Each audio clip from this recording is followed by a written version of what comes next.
हाँ, चलिए भाई, थोड़ा विलम्ब हुआ है सभी लोगों को। Good morning. शुरुआत किया जाए बेटा कि थोड़ा रुक के? नहीं, शुरू ही कर दिया जाए, ऐसे विलम्ब हुआ है। आ, हम लोग ये पढ़ रहे थे बेटा कि भारत की एक संसद होती है, नाम सुना है सबने?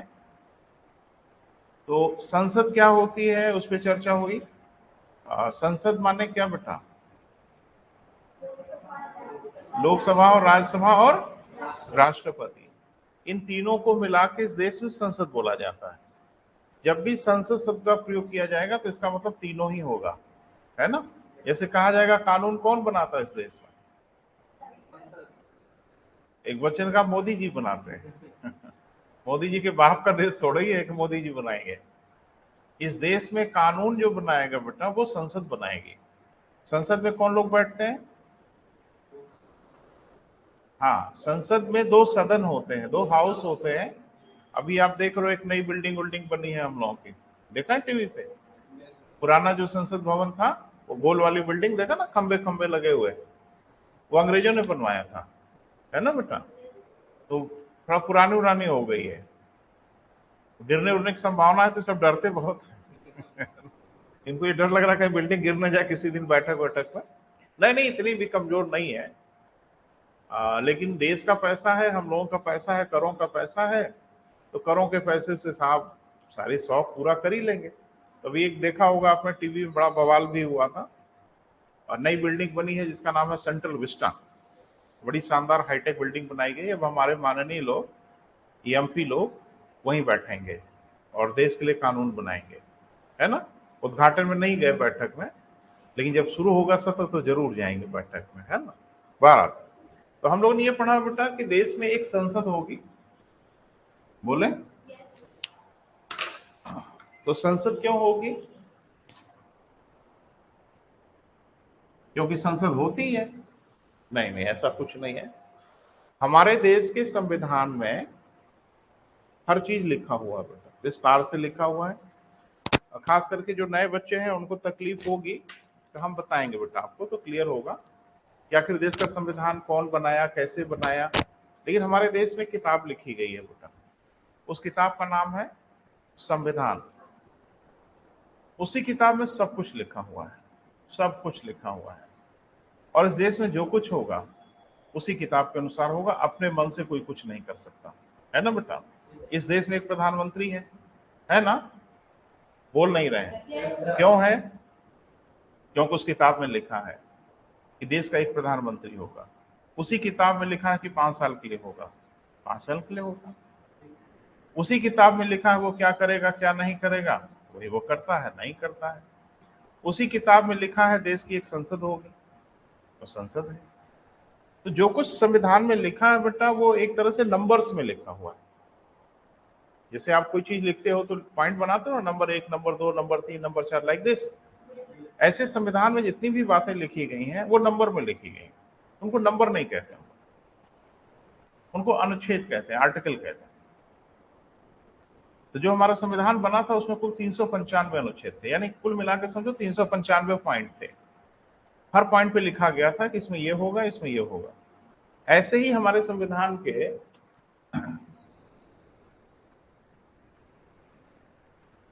79वें नंबर पे, इसको क्या बोलेंगे, आर्टिकल, अनुच्छेद बोलेंगे। तो आर्टिकल 79 में लिखा हुआ है भारत की एक संसद होगी।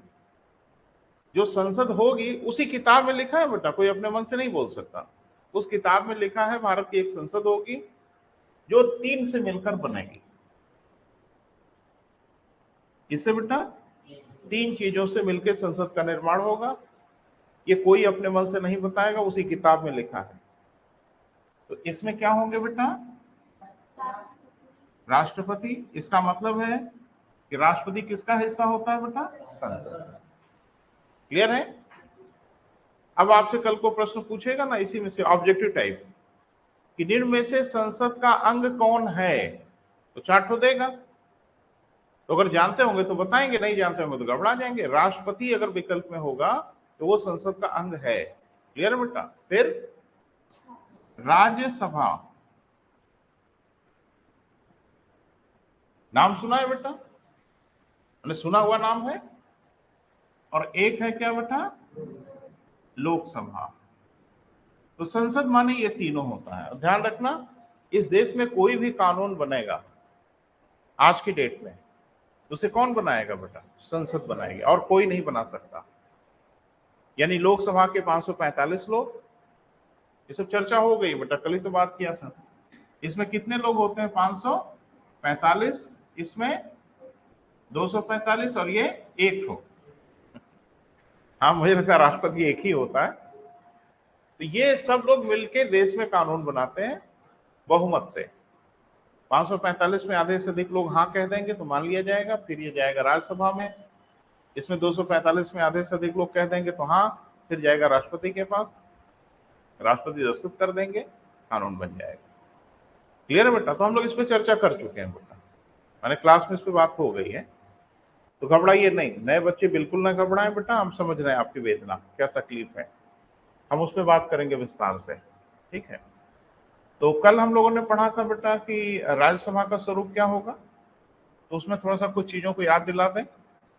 मैंने कहा था राज्यसभा में कुल 245 लोग होंगे, 245 में से 233 का निर्वाचन होगा, माने चुने जाएंगे, 12 राष्ट्रपति द्वारा मनोनीत होंगे। तो अगर आप देखेंगे तो ये बराबर हो रहा था 233 और प्लस 12, हो गया ना 245।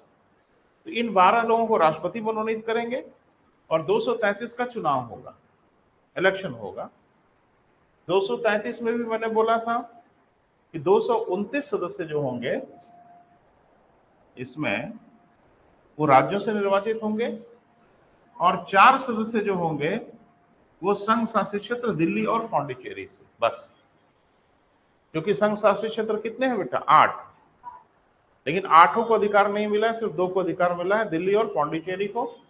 दिल्ली को 3 स्थान मिला है, पौंडीचेरी को 1 स्थान मिला है, दोनों मिला के 4 स्थान हुए। क्लियर बेटा? लेकिन ये सब के सब 233 चुने जाएंगे, इसकी भी चर्चा हुई थी। 545 में मैंने, अभी कुछ लिखो मत बेटा, खाली सुनो, जब हम बोलेंगे लिखने के लिए तब लिखना। इसको भी बांट दिया गया है 530 राज्यों से,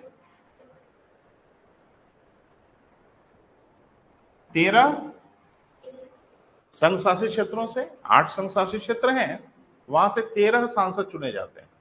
8 मिला के कितने एमपी? 13 चुने जाते हैं, और 2 को राष्ट्रपति मनोनीत कर देता। तो संख्या हो गई बेटा 545। क्लियर है? बहरहाल अब ये देखते हैं बेटा कि जैसे आखिर ये 2 सदन क्यों बनाए गए?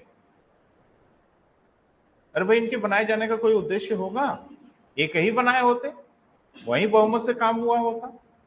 तो 2 सदन जो बनाए गए, दोनों के कुछ अधिकार होंगे, कुछ शक्तियां होंगी, कुछ पावर्स होंगे। बोल नहीं रहे बेटा? आखिर 2 सदन बनाए गए हैं तो दोनों सदनों को कुछ अधिकार होगा कानून बनाने के विषय में या किसी भी विषय पर। तो क्या अधिकार होगा बेटा? आज हम लोग इसी पे बात करेंगे। तो हेडिंग बना लें, सब लोग लिखो, लोकसभा तथा राज्यसभा की शक्तियां। लोकसभा तथा राज्यसभा की क्या बेटा?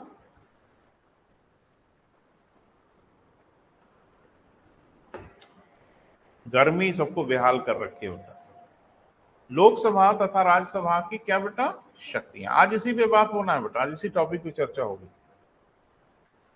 जिनका छूटा छाटा है एकदम परेशान मत होइए। एक्चुअल में होता ये है ना कि बच्चे पहले दिन कोचिंग में जाते हैं तो थोड़ा सा उनको असहजता महसूस होती है, क्योंकि उनको हमारे साथ लय पकड़नी होती है, हमारे साथ रिदम बनाना पड़ता है।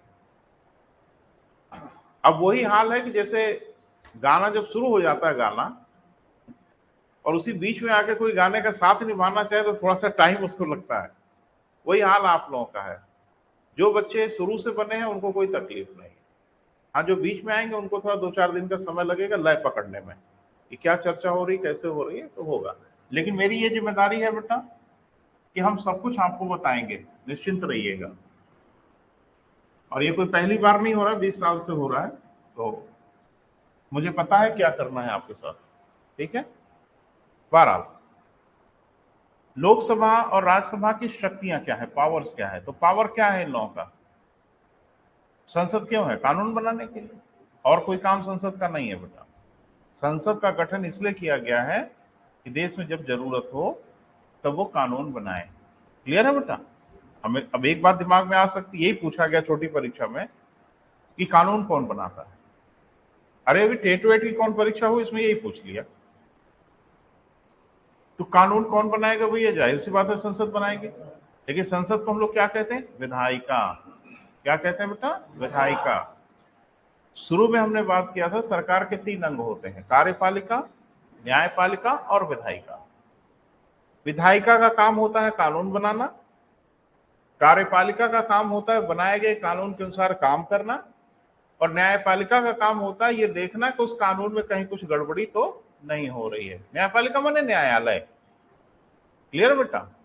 विधायिका माने संसद, कार्यपालिका माने जितने सरकार के विभाग हैं, चाहे वो पुलिस विभाग है, चाहे वो स्वास्थ्य विभाग है, चाहे शिक्षा विभाग है, चाहे कोई विभाग है, जितने विभाग हैं वो सब क्या है बेटा? कार्यपालिका। क्लियर बेटा? कार्यपालिका माने विभाग या विभाग माने कार्यपालिका। क्लियर है? 12। तो संसद का जो गठन है बेटा वो विधायिका के तौर पे है, और विधायिका का काम है क्या बेटा? कानून बनाना, विधि का निर्माण करना। क्लियर है? तो ये जरूर देखेंगे कि क्या कानून बनाने में दोनों के पास कुछ ताकत अलग अलग है कि एक बराबर शक्ति है। कोई ज्यादा ताकतवर तो नहीं है, किसी की ताकत कम तो नहीं है, थोड़ा ये सब समझना पड़ेगा, है ना बेटा? तो पहला ये देखते हैं कि लोकसभा और राज्यसभा में शक्ति बराबर है या किसी की ताकत ज्यादा है, लोकसभा की या राज्यसभा की। ये चेक करना पड़ेगा, है ना बेटा? ये कैसे चेक होगा? कानून बनाने पर देखेंगे किसको क्या अधिकार दिया गया, तभी पता चलेगा। लेकिन आम जीवन में शायद आपको यह पता होगा, बच्चे पढ़े होंगे तो, कि बच्चों के दिमाग में यह रहता है कि लोकसभा ज्यादा शक्तिशाली है। लोकसभा को हम लोग क्या कहते हैं? लोअर हाउस, निम्न सदन कहते हैं। राज्यसभा को अपर हाउस कहते हैं, उच्च सदन कहते हैं। उच्च सदन से तो समझ में आता है कि उसी के पास ताकत ज्यादा होगी। लेकिन ये ध्यान रखना, पूरी दुनिया में जहां 2 सदन बनाए जाते हैं, सामान्य रूप से ज्यादा ताकत निम्न सदन को रहता है। यानी सामान्य रूप से शक्ति ज्यादा किसके पास होती है? निम्न सदन की। जैसे उदाहरण से बता रहे हैं, जैसे भारत में 2 सदन है, राज्यसभा, लोकसभा। ब्रिटेन में भी 2 सदन है, House of Lords, House of Commons. अरे पूरी दुनिया में लोकसभा राज्यसभा थोड़ी बोला जाएगा, जिसका जो मन करे नाम रखे। अमेरिका में उच्च सदन को सीनेट कहा जाता है, जैसे हम राज्यसभा कहते हैं वो सीनेट कहते हैं। निम्न सदन को हम लोकसभा कहते हैं, वो हाउस ऑफ रिप्रेजेंटेटिव कहते हैं। क्लियर है बेटा? सामान्य रूप से ये देखा जाता है कि दुनिया के जिन जिन देशों में 2 सदन बनाए गए हैं, ज्यादा शक्तियां किसको होती हैं? लोअर हाउस को होती है। तो यहां भी ज्यादा शक्ति किसकी होगी बेटा? लोकसभा की होगी। अभी तो देखना पड़ेगा कि है कि नहीं है, पढ़ेंगे तभी मालूम चलेगा। लेकिन सामान्य रूप से बच्चों के दिमाग में रहता है। तो लोकसभा ज्यादा शक्तिशाली क्यों माना जाता होगा? पहली बात कि जो सरकार बनती है, यानी प्रधानमंत्री और मंत्री, ये लोकसभा के प्रति जवाबदेह होते हैं। यानी लोकसभा में अगर इनका बहुमत है तो ये सरकार में रहेंगे, राज्यसभा में बहुमत में रहें ना रहें कोई फर्क नहीं पड़ेगा। बोल नहीं रहे? लोकसभा में इनका बहुमत होना चाहिए, यानी लोकसभा में इनके आधे से अधिक लोग होने चाहिए। अगर इनकी पार्टी के आधे से अधिक लोग होंगे तो सरकार पे कोई संकट नहीं है। लेकिन लोकसभा में अगर इनके आधे से कम लोग हो गए तो अगले दिन सरकार का विदाई समारोह हो जाएगा, सरकार जाएगी। राज्यसभा में इनका बहुमत हो ना हो, सेहत पे कोई फर्क नहीं पड़ता। तो कम से कम इस मामले में तो लोकसभा भारी पड़ गई कि सरकार किसके प्रति उत्तरदायी होती है? लोकसभा के प्रति। राज्यसभा के प्रति सरकार का कोई उत्तरदायित्व नहीं होता। लेकिन इसका अर्थ यह नहीं है कि राज्यसभा इनसे पूछती नहीं। आप देखते हैं ना, हमारे प्रधानमंत्री और मंत्री राज्यसभा में भी बैठते हैं, इनसे भी क्वेश्चन पूछा जाता है, जवाब ये देते हैं। लेकिन राज्यसभा सरकार का कुछ बना बिगाड़ नहीं सकती। तो बनाने बिगाड़ने का अधिकार किसके पास है बेटा? लोकसभा के पास है। क्लियर है? तो शुरुआत करें। लिखें, सरकार लोकसभा के प्रति उत्तरदायी होती है।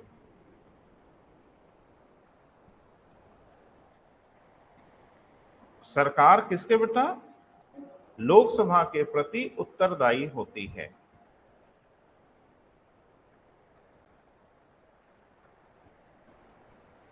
क्लियर है बेटा?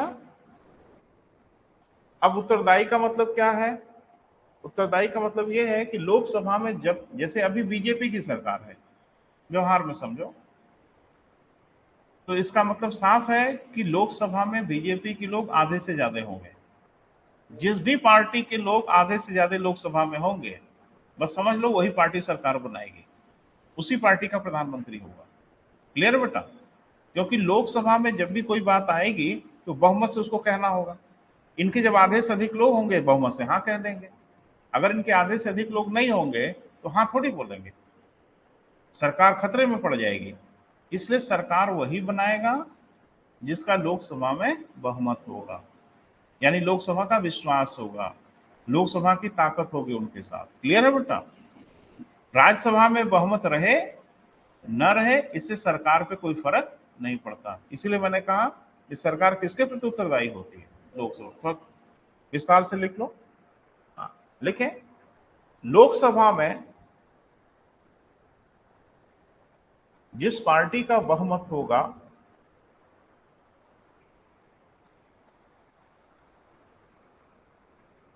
वही सरकार बनाएगी। यहां पार्टी का अभिप्राय, एक पार्टी भी हो सकता है, गठबंधन भी हो सकता है,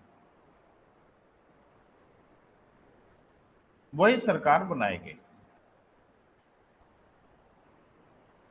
एक बात दिमाग में हमेशा बैठा लो बेटा, कि लोकसभा में अगर बहुमत है, बहुमत मतलब आधे से अधिक लोग आपकी पार्टी के होने चाहिए, तभी आप सरकार चलाएंगे, नहीं तो आप सरकार नहीं चलाएंगे, आपको बाहर कर दिया जाएगा। क्लियर है बेटा? तो कभी कभी एक पार्टी का नहीं होता, जैसे इस बार तो मान लीजिए बीजेपी पूर्ण बहुमत में है। कभी कभी एक पार्टी जब बहुमत में नहीं होती तो कई पार्टी मिलके सरकार बना लेती है। तो जितनी भी पार्टी मिले, सब मिलके आधे से अधिक हो जाना चाहिए, और आधे से अधिक अगर हो गए तो सरकार में आप रहेंगे, और नहीं तो नहीं रहेंगे। क्लियर है बेटा? यहाँ एक शब्द है वो आपको भ्रमित कर सकता है कि जिस पार्टी का बहुमत होगा वो सरकार बनाएगी, यही लिखा है ना? तो यहाँ पार्टी भी है और गठबंधन भी है, दोनों है। ठीक है? जैसे मान लो कि अभी 2024 में चुनाव होना है, तो कितने लोग चाहिए जोड़ लो, परेशानी क्या है? अरे भाई 545 है ना बेटा टोटल, तो 500 का आधा हो गया 250, 250, और 45 का आधा हो गया 20, नहीं 22.5 कैसे होगा? 23 कर लो, 23 कर लो, 23, तो ये कितना हो जाएगा? 273। क्लियर है बेटा? जिस पार्टी को लोकसभा में कम से कम 273 सीट मिली हो वही सरकार बनाएगा, नहीं तो नहीं बनाएगा। क्लियर है? अब जैसे मान लो अगला चुनाव होता है, होता क्या होगा ही होगा, 2024 में चुनाव होगा, बोल नहीं रहे बेटा? तो 2024 में चुनाव होगा, कोई जरूरी थोड़ी कि फिर 273 से ज्यादा ही पा जाए। वो तो हम लोगों का मन, वोट दे ना दे हमारी इच्छा। मान लीजिए कि बीजेपी को मिल गया 260 वोट, यानी 260 सीट पे 260 एमपी हो गए बीजेपी के, सरकार बनाएंगे? बोलो नहीं, क्योंकि सरकार बनाने के लिए कम से कम 273 चाहिए, और बीजेपी ने सीट कितनी जीती? तो अब तो सरकार नहीं बनाएंगे, तो अब क्या करेंगे? ओम प्रकाश राजभर को बुलाएंगे। हाँ किसी को बुलाएं, इनका मन, कोई और पार्टी चुनाव लड़ी होगी ना बेटा, तो उस पार्टी को पकड़ने की कोशिश करेंगे जिनके कम से कम 14-15 सदस्य हों। नहीं समझ पा रहे हो? अरे भाई यहाँ तो 72 तो पार्टी होती है ना, तो किसी ऐसे पार्टी से बातचीत करेंगे जिनके कम से कम 14-15 सदस्य हों, उनसे कहेंगे भैया हमारा समर्थन करेंगे, सरकार हम बनाए। तो समर्थन कोई फोकट में क्यों करेगा? तो मुझे लगता है समझ ही रहे क्या होगा, बाकी जो होगा सो होगा। लेकिन मान लीजिए किसी के पास 15 सदस्य हैं किसी पार्टी के पास, तो बीजेपी से कहेगी कि हाँ हम आपका समर्थन करेंगे, लेकिन ध्यान रखना मेरे 5 लोगों को मंत्री बना दो, मेरी पार्टी के 5 लोगों को मंत्री बनाओगे तो हम समर्थन करेंगे। अब बीजेपी की मजबूरी है कि बनाना ही पड़ेगा, नहीं बनाएंगे तो समर्थन नहीं करेंगे। तो अब उसका समर्थन ले लिए, अब इनके पास कितना हो गया, 75, 273 के ऊपर हो गया, सरकार बन जाएगी। लेकिन शर्त याद रखना, 5 को मंत्री बनाना होगा। अगर नहीं बनाओगे ना तो 15 भाग जाएंगे, और 15 भाग जाएंगे तो फिर आप पड़ जाओगे संकट में। 260, यानी कुल मिला जुला के लोकसभा में 273 से ज्यादा सीट आपको चाहिए, चाहे अकेले चाहे मिलजुल के। क्लियर है बेटा?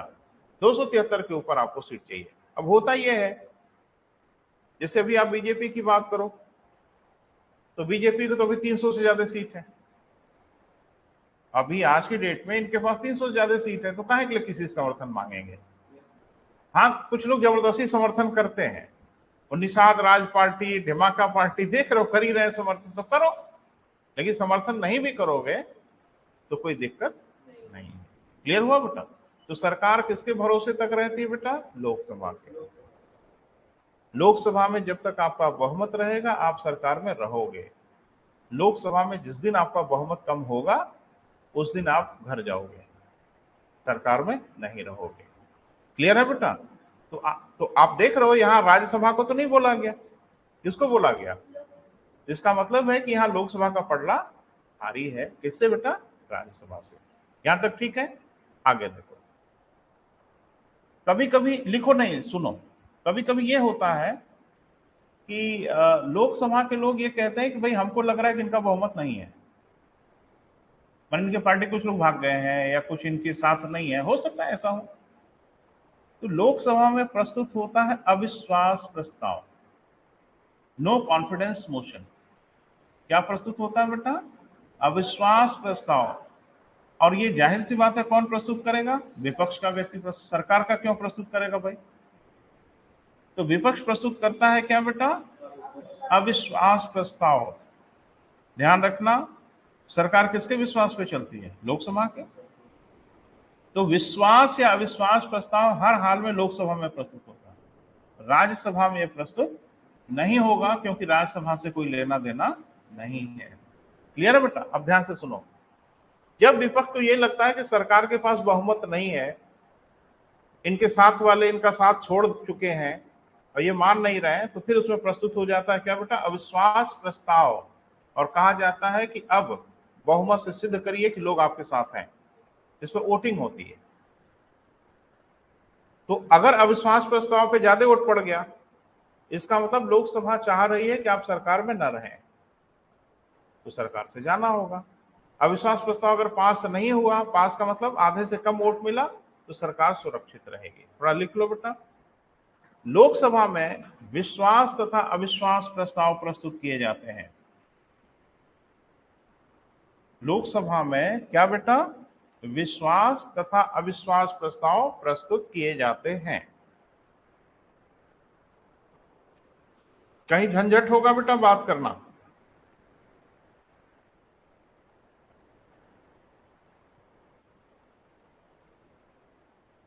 अंग्रेजी बोलते बेटा। विश्वास प्रस्ताव को कहते हैं कॉन्फिडेंस मोशन, अविश्वास प्रस्ताव को कहते हैं नो कॉन्फिडेंस मोशन, है ना बेटा? तो अब आपसे प्रश्न पूछेगा परीक्षा में कि विश्वास प्रस्ताव किस सदन में प्रस्तुत किए जाते हैं, यही बताना है। अब वहां घेरेगा, विकल्प क्या बनाएगा? लोकसभा में, विकल्प देगा राज्यसभा में, विकल्प देगा लोकसभा राज्यसभा दोनों में, विकल्प देगा विधानसभा में। तो मुझे लगता है क्या करना है आप समझ रहे हैं, लोकसभा में, राज्यसभा में नहीं बेटा। क्लियर है? ऐसे ही घेरते हैं, ऐसे ही घेरते हैं, आपको क्वेश्चन ऐसे ही बना के घेरते हैं। तो विश्वास या अविश्वास प्रस्ताव कहां प्रस्तुत होगा बेटा? लोकसभा में प्रस्तुत होगा। अब दोनों दो नाम बोला गया, तो दोनों में कुछ अंतर होगा ना? बोल नहीं रहे। तो अंतर यह है कि विश्वास प्रस्ताव सरकार प्रस्तुत करती है, खुद दिखाती कि देखो आधे से अधिक लोग हमारे साथ हैं। अविश्वास प्रस्ताव विपक्ष वाला प्रस्तुत करता है, जो ये बताता है कि देखो आधे से अधिक लोग हमारे साथ हैं। हमारे साथ मतलब विपक्ष के साथ हैं। तो आधे से अधिक अगर विपक्ष के साथ हैं, इसका मतलब है सरकार के साथ कम लोग हैं, तो आप जाइए सरकार से। समझ पा रहे बेटा? लिख लो। विश्वास प्रस्ताव सरकार प्रस्तुत करती है।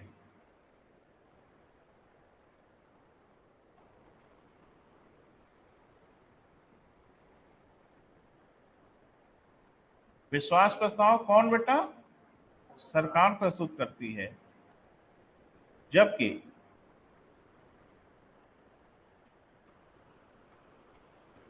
अविश्वास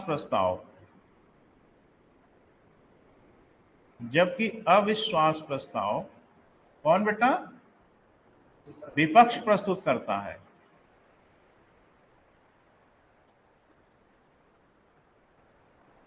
लेकिन दोनों कहां प्रस्तुत होते हैं बेटा? लोकसभा में। क्लियर है? राज्यसभा में नहीं प्रस्तुत होता। क्यों? बोलो क्यों? क्योंकि राज्यसभा में बहुमत है या नहीं है इससे सरकार पे कोई फर्क नहीं पड़ता। तो राज्यसभा में क्या मतलब है? बहुत दिनों तक बीजेपी राज्यसभा में अल्पमत में थी, बहुमत नहीं था उनका, लेकिन फिर भी सरकार में थे। तो राज्यसभा में किसी का बहुमत है या नहीं है इससे सरकार से कोई फर्क नहीं पड़ता। फर्क पड़ेगा सिर्फ लोकसभा में। लोकसभा में अगर आप बहुमत में है तो आप प्रधानमंत्री बनेंगे, सरकार बनाएंगे, और नहीं है तो विपक्ष में बैठिए। जिनके पास बहुमत होगा वो सरकार बनाएंगे। क्लियर है बेटा?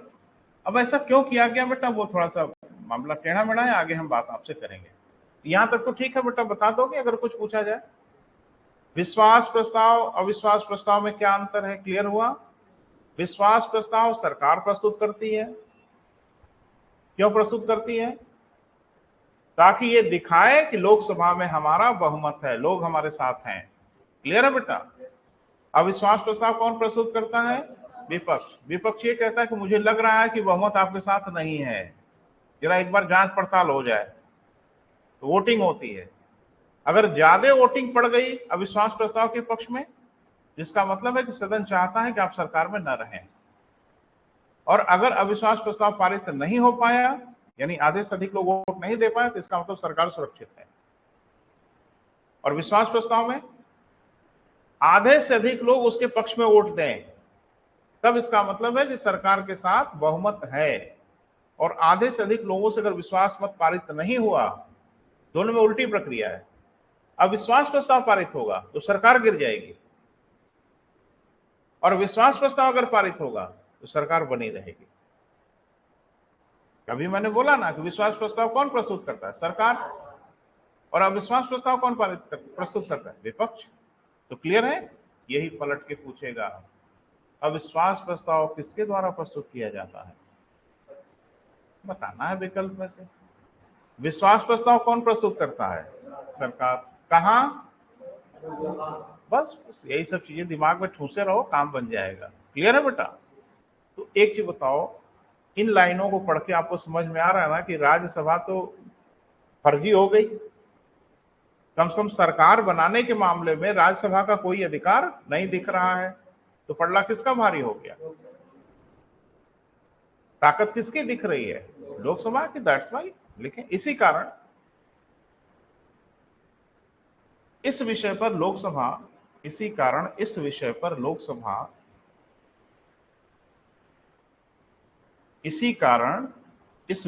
लोकसभा राज्यसभा से अधिक शक्तिशाली है।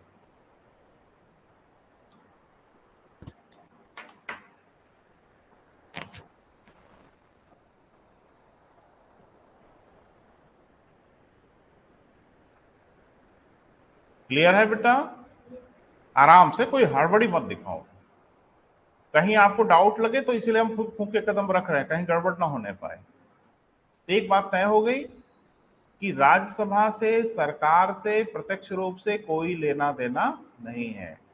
बहुमत अगर राज्यसभा में है तो अच्छा है, कोई परेशानी नहीं है। लेकिन बहुमत नहीं भी है तो भाड़ में जाओ, कोई लेना देना, कुछ बना बिगाड़ नहीं पाओगे सरकार का। क्लियर है? अब यह है कि राज्यसभा में भी बहुमत है, लोकसभा में भी बहुमत है सरकार का, तो बहुत अच्छा है, बड़ा अच्छा है। क्यों अच्छा है अभी हम आपको बता रहे कहें अच्छा है। लेकिन सरकार अगर लोकसभा में बहुमत है और राज्यसभा में उसका बहुमत नहीं है तो भी सरकार की सेहत पे कोई फर्क नहीं पड़ेगा। क्लियर है बेटा? वो सरकार बनाएंगे, प्रधानमंत्री बनेंगे, सरकार चलाएंगे। हाँ, सरकार चलाने में कुछ दिक्कत आएगी, जगह जगह गड्ढे आएंगे। लेकिन अगर दोनों सदन में इसका बहुमत है तो सरकार तो बनाएंगे ही बनाएंगे, बढ़िया चलाएंगे भी, क्योंकि राज्यसभा व्यवधान नहीं बनेगी। नहीं तो आगे भी देखोगे कानून बनाने पर राज्यसभा व्यवधान बन जाएगी, पारित नहीं करने देगी। अरे भाई, बहुमत से पारित होगा कोई कानून तो राज्यसभा में विपक्ष के लोग ज्यादा हैं तो पारित होने देंगे? नहीं, फंसेगा विधेयक। क्लियर है बेटा? तो कम से कम एक मामले में तो क्लियर हो गया, सरकार के मामले में, कि ताकत किसके पास है बेटा? लोकसभा के पास। कुछ हाँ ना बोलिए। क्लियर हुआ? लेकिन सदन सरकार बनाने के लिए बनाया गया है खाली नहीं, काहे के लिए? कानून बनाने के लिए। भी बार बार हम बोल रहे हैं कि संसद का गठन मुख्य रूप से किया गया है किसके लिए? कानून बनाने के लिए, विधि बनाने के लिए, अधिनियम बनाने के लिए। तो देखते हैं कि इस देश में अधिनियम कितने प्रकार के होते हैं, कानून कितने प्रकार के होते हैं, है ना बेटा? तो ध्यान से सुनना। जैसे कानून कहाँ बनेगा बेटा? संसद में बनेगा। लेकिन कानून कैसे बनेगा? थोड़ा मेरी ओर देखो, समझने की कोशिश करो। सबसे पहला काम तो ये होगा, जो कानून बनाना होगा उसको पहले कागज पे लिखा जाएगा ना, हाँ या ना? अरे भाई, क्या जैसे अभी मान लो एक कानून बनाया उन लोगों ने, साइबर क्राइम अधिनियम। साइबर क्राइम समझते हो? आजकल मोबाइल कंप्यूटर से बड़ा 3-5 हो रहा है, लोग अकाउंट साफ कर दे रहे हैं, क्या क्या कर दे रहे हैं। इसको अपराध घोषित किया गया है, ये सब क्राइम है। तो संसद ने पारित कर दिया साइबर क्राइम एक्ट। तो कानून बना ना। ये कानून कौन बनाया? संसद ने बनाया। कल को कोई भी कानून बनेगा, कोई भी कानून, किसी भी तरह का कानून, वो सिर्फ और सिर्फ कौन बनाएगा बेटा? संसद बनाएगी। तो कानून कैसे बनता है वो थोड़ा सा समझना है। पहले कागज पे लिखा जाएगा, हाँ या ना? अरे बिना लिखे ही कानून बन जाएगा भैया। पहले कागज पे लिखा जाएगा, कागज पे लिख लिया गया, कानून बन गया। तो चलो हम भी लिख देते हैं, बन जाए कानून। अरे कागज पे लिखने से थोड़ी कानून बनेगा। पहले कागज पे लिखा जाएगा, फिर एक सदन में उसको रखा जाएगा, लोकसभा में चाहे राज्यसभा में। एक सदन उसको पारित कर देगा कि कागज में हाँ भाई सब ठीक ठाक लिखा है, हम इसको पारित कर रहे हैं। फिर वो भेजा जाएगा दूसरे सदन में। दूसरा सदन मतलब यदि लोकसभा ने पारित कर दिया तो राज्यसभा में, या राज्यसभा ने पारित कर दिया तो लोकसभा में। अब दूसरा सदन भी मान लो बहुमत से उसको पारित कर दे, बोले, फिर वो कहां जाएगा? संसद के 3 अंग बोला था ना, फिर राष्ट्रपति के पास जाएगा। क्योंकि राष्ट्रपति अगर नहीं दस्तखत करेगा तो कैसे संसद से पारित माना जाएगा भाई? जब संसद के 3 अंग हैं तो तीनों की सहमति जरूरी है ना। तो फिर वो भेजा जाएगा कहां बेटा? राष्ट्रपति के पास। राष्ट्रपति जब उस पर दस्तखत कर देंगे तब वो चीज जो कागज पे लिखा है वो जिंदा हो जाएगा। ठीक है? एक ने कहा अभी तक मरा हुआ था। हाँ बिल्कुल मरा हुआ था, अभी तक उसके पास कोई ताकत नहीं थी।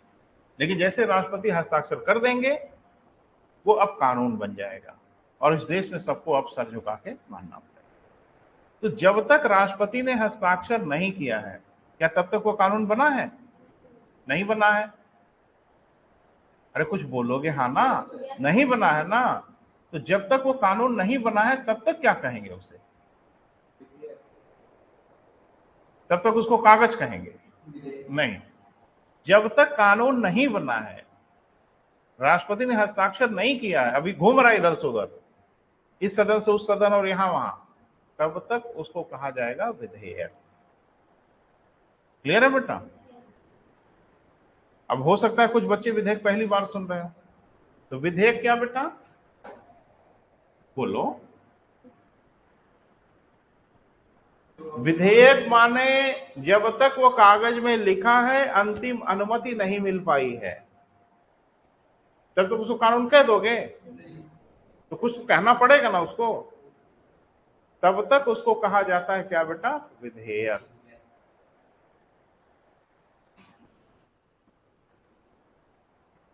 इंग्लिश में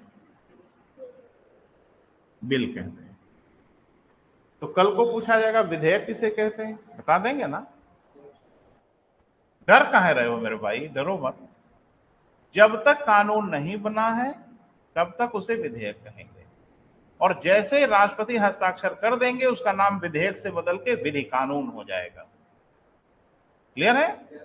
तो विधेयक क्या, जब तक निर्जीव है, जब तक उसमें जान नहीं आई है, जैसे राष्ट्रपति दस्तखत कर देंगे वो जिंदा हो जाएगा, ताकतवर हो जाएगा। क्लियर है? तब उसको विधेयक नहीं कहेंगे, तब उसको क्या कहेंगे? एक्ट कहेंगे, अधिनियम कहेंगे, कानून कहेंगे, विधि कहेंगे, कई नाम हैं। क्लियर है बेटा? तो अब ये देखेंगे कि जैसे विधेयक जो आता है सदन में, माने जो प्रस्तुत किए जाते होंगे, वो सबको विधेयक ही बोलते हैं या ये भी कई प्रकार के होते हैं? विधेयक तो समझ रहे हैं ना? कागज पे लिख उख के सदन में जो प्रस्तुत किया जाता है, अभी वो कानून नहीं बना है, तब तक उसको क्या बोलेंगे? विधेयक। तो विधेयक कुछ प्रकार के होते हैं, तो उत्तर है जी। कल को यही पूछेगा विधेयक कितने प्रकार के होते हैं, तो विधेयक 142 प्रकार के। अरे इतना होंगे तो पागल हो जाएंगे हम लोग भाई। नहीं, कुल विधेयक 4 प्रकार के होते हैं। माने सदन में जितने भी कानून बनाए जाते हैं, सारे कानून को 4 भागों में ही बांट लिया जाता है, 5वां भाग नहीं है कोई। क्लियर है? तो विधेयक या बिल कितने प्रकार के होते हैं बेटा? 4 प्रकार के। कहां?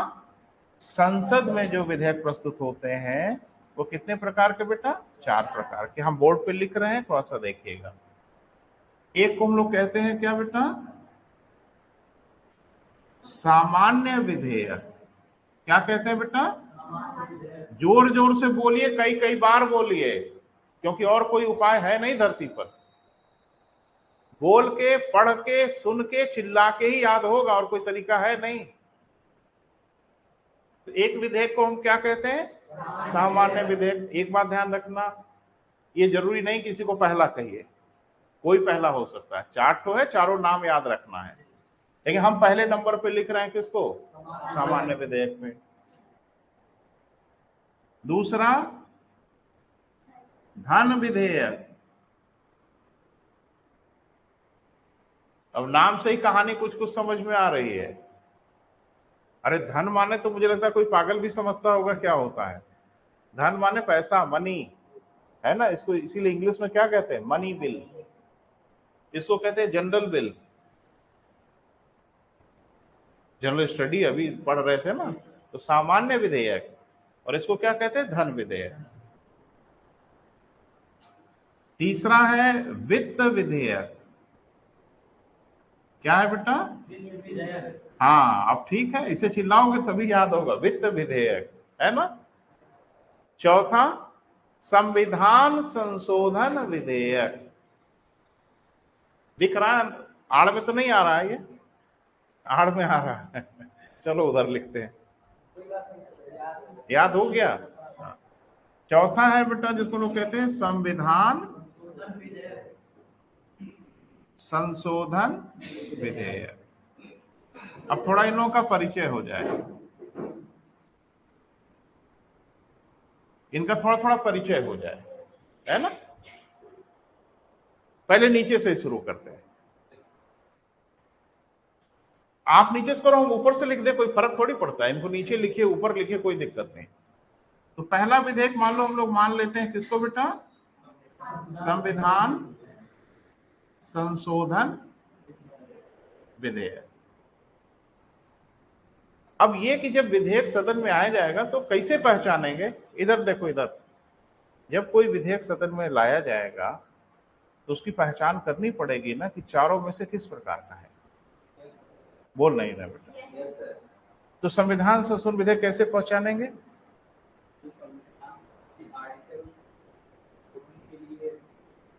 हाँ, तुम बताओ। संशोधन माने? अरे कुछ उसमें बढ़ाना घटाना, कुछ 3-5 करना, इसी में संशोधन कहते हैं। तो संविधान संशोधन विधेयक वो विधेयक होता है जिसमें संविधान में जो चीज लिखी गई है उसमें कुछ परिवर्तन करना हो, पहले से लिखा हो लेकिन उसमें कुछ हम लोग बदलाव करना चाहें, तो ऐसा कोई विधेयक जब आएगा तो क्या कहलाएगा बेटा? संविधान संशोधन विधेयक। इसकी पहचान बहुत आसान है। सदन में कोई विधेयक आएगा तो बताएंगे कि भैया अनुच्छेद 45 में कुछ संशोधन करना चाहते, तो समझ में आ गया कि संशोधन विधेयक है। अनुच्छेद 124 में कुछ संशोधन करना चाहते हैं, तो जैसे नाम लिया संशोधन करना चाहते हैं वैसे धर लेंगे, अरे भैया ये तो संशोधन वाला है, क्लियर है। तो संविधान संशोधन विधेयक वह विधेयक होते हैं जिसमें संविधान में कुछ परिवर्तन के लिए प्रस्तुत किया जाता है, जो बात लिखी है उसमें कुछ संशोधन चाहते हैं, क्लियर है बेटा। तो क्या कहलाएगा, जिसकी पहचान तो बहुत मुश्किल नहीं है, वो तो विधेयक देखते ही पता चल जाएगा। अच्छा ये प्रस्तुत कर रहे हैं कुछ संविधान में जो लिखा है उसको बदलने के लिए, तो कहलाएगा संविधान संशोधन विधेयक। आसान है ना बेटा।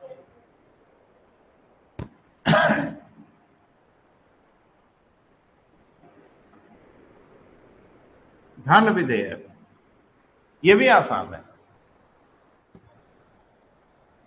देखो ये समझ गया। हाँ बोलो बोलो बोलो बोलो, डर कहाँ रहे हो, बोलो, डरो नहीं। जो इनसे बोल रहे थे वही हमसे बोल दो, बोलो। अरे मत डरो बेटा। हाँ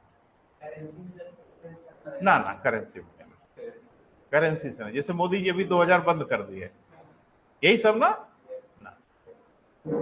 देखो जो भी काम होता है इस देश में, जैसे आप देख रहे हो एक्सप्रेस वे बन गया, सरकारी विभाग है उनके लोगों को तनख्वाह मिलती है, सैलरी मिलती है, वेतन मिलता है, सब मिलता है ना। कभी विचार किया पैसा कहाँ से आता है, कौन देता है ये पैसा? अच्छा जाते हो फिर डीएम साहब पूछते हो तनख्वाह मिली है कि नहीं, कहते ना मिली नहीं, कर लो। हम लोग देते हैं तनख्वाह, दिए हो कभी? नहीं, हम लोग सीधे नहीं देते इन लोगों को, हम लोग टैक्स देते हैं, कर देते हैं, और हमारे करों को जुटा लिया जाता है, और हमारे ही करों में से हर काम होता है, चाहे वो सड़क बनेगी, चाहे वो पुल बनेगा, चाहे कुछ भी सरकार जो करेगी वो सिर्फ हमारे पैसे। जैसे अभी देख रहे हो कि गरीबों को 4 किलो अनाज दिया जा रहा है, गांव में देखा होगा, अभी भी चल रहा होगा कार्यक्रम, कि जो बिलो पॉवर्टी लाइन के लोग हैं उनको निःशुल्क कुछ राशन वासन दिया जा रहा है, कभी कुछ और भी चीजें दे दी जाती हैं, है ना। तो मान लो 4 किलो गेहूं ही दिया जा रहा है, सपोज करो। अब मुझे लगा कुछ ऑयल ऑयल भी दे देते हैं, एक आध पैकेट तेल वेल भी दे देते हैं, कुछ और भी चीजें देते रहते हैं। ये फ्री में आती है, पॉकेट में। एक आदमी को 4 किलो, मान लो जो 4 आदमी है तो 16 किलो हो गया। 16 किलो गेहूं फोकट का आता है, सरकार तो फोकट में दे दी। झोला लेके जाइए, एक तरफ मोदी का एक तरफ योगी का फोटो, और जाके आप लेते हो। यही ना हो रहा है बेटा। ये अनाज कहीं फोकट में पैदा होता है धरती पर, तो फिर सरकार फोकट में कहां से देती है? और पहली बात, क्या सरकार गेहूं की खेती करती है क्या? तो फिर गेहूं कहां से देती है? हाँ अरे कहते हैं ना, हमारा जूता हमारे ही सर पे मारा जाता है। एक कहावत सुना है ना, पहले हमसे कर लिया जाता है, टैक्स लिया जाता है, हमारे करों से गेहूं खरीदा जाता है, और फिर फोकट में बांट दिया जाता है। तो तुम कहां बांटोगे? हम ही बांटे। समस्या ये कि पैसा हमारा, जुटाए तुम, खरीदे गेहूं, फोकट में बांट दिया, और पूरा ये कि गेहूं हम दे रहे हैं फ्री में। अच्छा आप दे रहे हो फ्री में, हमारा पैसा है। अभी एक्सप्रेसवे बना, चले हो कभी? बड़ा अच्छा रोड बना। अच्छा। तो नेता लोग ऐसे ताल ठोकते हैं कि देखा था ना, जब बना था तो कोई हेलीकॉप्टर से उतर रहा था, कोई जहाज से उतर रहा था, देख रहे थे ना, उद्घाटन कर रहे हैं। और ऐसे उद्घाटन कर रहे थे जैसे लग रहा था कि कहीं अपनी प्रॉपर्टी वॉपर्टी बेच के बनवाए हैं। अरे तुम कहाँ उद्घाटन करोगे भाई, तुम्हारा उसमें क्या लगा है? एक ढेला नहीं लगा, हेलीकॉप्टर का खर्चा बोनस में डलवा दिए। क्या जरूरत है हेलीकॉप्टर से आने की? हेलीकॉप्टर पॉकेट में उड़ता है। अरे हम आपसे पूछ रहे हैं, जरा बुक करो हेलीकॉप्टर, तो एक दिन भी समझ में आ जाएगा हेलीकॉप्टर कैसे उड़ता है। यहां से खाली बनारस जाने के लिए हेलीकॉप्टर बुक करो, और ना 1.5-2 लाख रुपए आपसे ले लें तो अपना नाम बदल लूंगा। तो भैया एक तो हमारे पैसे सड़क बनाए, ऊपर से ताल ये ठोक दिए कि हम बनाए, ऊपर से हेलीकॉप्टर का भी खर्चा हमारे सर पे लाद दिए, फीता काटे, फोटो खिंचवाए, अखबारों में छपवाए, सब हमारे पैसे से हुआ। और चुनाव में लाभ उठाओगे खुद, कि जैसे हम सड़क बनाए हैं, हम ही शुरुआत किए हैं। यही हो रहा है बेटा। तो मैं सिर्फ ये कह रहा हूं, जरा ध्यान से सुनना, इस देश में एक भी चवन्नी खर्च हो रही है जो सरकार खर्च कर रही है, वो सेना के ऊपर, रेलवे के ऊपर, किसी विभाग के ऊपर, बहुत विभाग है ना बेटा, एक भी पैसा अगर कोई खर्च करता है तो वो पैसा जनता का पैसा है, वो किसी का पैसा नहीं है। क्लियर है बेटा? तो एक बात मुझे बताइए, जनता का पैसा ऐसे ही जब मन करेगा खर्च कर दोगे, जहां मन करेगा वहां खर्च कर दोगे? जनता का पैसा लेके स्विट्जरलैंड घूमने चले जाओगे? घूम ही रहे हैं भैया, घूम ही रहे हैं ना, जहाज लेके कभी यहां कभी वहां कभी धमाका, वो किसका पैसा खर्चा हो रहा है? जनता का। ये अलग बात है कि सही हो रहा है गलत हो रहा है, वो एक चर्चा का विषय हो सकता है, लेकिन ठीक है भाई, देश के प्रधानमंत्री हैं तो थोड़ा इज्जत प्रतिष्ठा भी देश की है। अब ट्रेन वेन से पैदल वैदल जाएंगे तो अच्छा नहीं लगेगा, देश की भी इज्जत का सवाल है, तो भाई ठीक है, कोई परेशानी नहीं है। लेकिन एक बात मुझे बताइए, देश का पैसा इतना सस्ता हुआ है यार, जिसका मन करे वही निकाल के खर्च कर ले।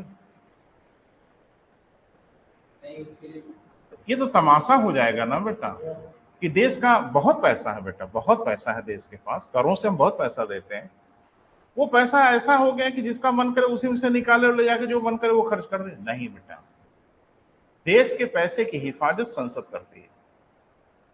कौन करता है बेटा? संसद करती है। और बिना संसद की अनुमति के, बिना संसद से पूछे एक ढेला खर्च नहीं कर सकता कोई, एक चवन्नी खर्च नहीं कर सकता कोई। किससे पूछना पड़ता है? संसद से, और मुख्य रूप से लोकसभा से। लोकसभा से पूछना पड़ता है कि भाई ये पैसा खर्चा है, खर्चा किया जाए। तो लोकसभा जब कहेगी हाँ तो पैसा खर्चा होगा। और लोकसभा हाँ क्यों नहीं कहेगी? क्योंकि आधे से अधिक लोग साहब के ही तो बैठे हैं। अभी ना पढ़ा आपने कि लोकसभा में जिसका बहुमत होता है वही सरकार में होता है। तो सरकार जब कहेगी कि हमें फ्री में राशन बांटना है, लोकसभा से पूछेंगे कि बांटे, तो आधे से आधे लोग तो इन्हीं के बैठे हैं, इशारा कर देंगे हाँ वोट दे देना। कौन नहीं देगा भाई? इनकी पार्टी वाला कौन वोट नहीं देगा? इसीलिए प्रधानमंत्री जो चाहता है वो लोकसभा से कहवा लेता है। क्यों? क्योंकि आधे से अधिक लोग उसके बैठे हैं। तो कहता तो प्रधानमंत्री है, लेकिन कहवा लेता है लोकसभा से। और कहेगी क्यों नहीं लोकसभा? पार्टी के हो, टिकट लेके चुनाव जीते हो, हाँ कहना है, पेट में दर्द हो रहा हाँ कहो, उनको क्या फर्क पड़ता है? देश का पैसा बर्बाद हो रहा है चाहे आबाद हो रहा है, उनको क्या दिक्कत है? पार्टी कह रही कि हाँ कहो तो हम कह देते हैं। लेकिन एक बात ध्यान रखना, एक भी पैसा जो खर्च होगा वो किसी एक आदमी की मर्जी से खर्च नहीं होगा, वो लोकसभा की मर्जी से खर्च होगा। लोकसभा को बहुमत से हाँ कहना होगा, और बहुमत से हाँ वो इसलिए कह देती है कि जिसकी सरकार होती है वो वहां बहुमत में रहता ही है। पता नहीं मेरी बात समझ रहा है? तो पैसे के खर्च वर्च करने वाला कानून बनाना पड़ता है, बिना कानून के पैसा खर्च नहीं होता है ना। तो ऐसा कोई विधेयक जिसमें पैसे के खर्च की बात की गई हो वो धन विधेयक कहलाता। लो, अरे भाई धन खर्च करना है तो भी तो विधेयक प्रस्तुत करना पड़ेगा, तो वो विधेयक क्या कहलाएगा? धन विधेयक। क्यों? क्योंकि उसमें पैसे रुपए के खर्च की बात है। कोई भी विधेयक हो जिसमें पैसे के खर्च की बात अगर है, बोल नहीं रहे बेटा, तो धन विधेयक कहलाएगा। क्लियर हुआ? वित्त विधेयक, धन विधेयक के साथ साथ, माने पैसे खर्च करने के साथ साथ कुछ और भी बातें इसमें लिखी हो। धन विधेयक तो होता ही होता है, लेकिन इसमें कुछ और भी चीजें लिखी जाए, जैसे करों वगैरह की बात लिखी जाए, टैक्स वगैरह की बात की जाए, तो वो भी क्या कहलाएगा बेटा? वित्त विधेयक। क्लियर है? अब ध्यान से सुनो, अब बच गया एक तो कौन बेटा? ये कैसे पहचानेंगे? बस बस बस, बहुत आसान है। वह विधेयक जो संविधान संशोधन न हो, पहचानना आसान है। वह विधेयक जो धन विधेयक न हो, वह विधेयक जो वित्त विधेयक न हो, वह विधेयक जो पहचान ही में ना आ रहा हो कौन सा है, वो सब सामान्य विधेयक हो जाएगा। क्लियर है? जो चोर ना हो, जो डाकू ना हो, जो पॉकेट मार ना हो, जो बच गए सब अच्छे आदमी। तो अच्छे आदमी पहचान आसान है। तो सामान्य विधेयक कौन विधेयक? पहले सामान्य विधेयक नहीं पहचानते, पहले ये देखते हैं कि भैया संविधान संशोधन है, तो जवाब मिला नहीं। धन विधेयक है, नहीं। वित्त विधेयक है, नहीं। तो तय हो गया वो कौन विधेयक होगा, सामान्य विधेयक होगा। क्यों? क्योंकि पांचवा नहीं ना है कोई बेटा। जब तीन आप जैसे परीक्षा में कैसे उत्तर, सुनो इधर, परीक्षा में कभी कभी हम उत्तर ऐसे बताते हैं, इसका पहला नहीं है उत्तर। दो तरीके से उत्तर बताया जाता है। एक तो डायरेक्ट आ रहा हो कि भाई प्रश्न का उत्तर डी है, तो आप डायरेक्ट कर लो, कोई परेशानी नहीं। एक दूसरा भी तरीका पकड़ा जाता है कि नहीं कौन है, तो मालूम चला कि पहला नहीं है, खेल खत्म। दूसरा नहीं है, खेल खत्म। तीसरा नहीं है, चौथा पक्का होगा, क्योंकि चार ही विकल्प दिया है, तो चौथा होगा नहीं, तो होगा कौन। यहां भी वही नियम प्रयोग करते हैं। संविधान संशोधन विधेयक नहीं है, धन विधेयक नहीं है, वित्त विधेयक नहीं है, तो पक्का सामान्य विधेयक। लिखो बेटा। संसद में प्रस्तुत होने वाले विधेयक, अब विधेयक माने तो समझ रहे हो ना, बोलते भी नहीं हो भाई। विधेयक माने कागज पे जो लिखा जाता है। बार बार हम आपको समझा रहे हैं, इसे ठेठ भाषा में नहीं समझाया जा सकता। संसद में प्रस्तुत होने वाले विधेयक चार प्रकार के होते हैं। कितने प्रकार के बेटा?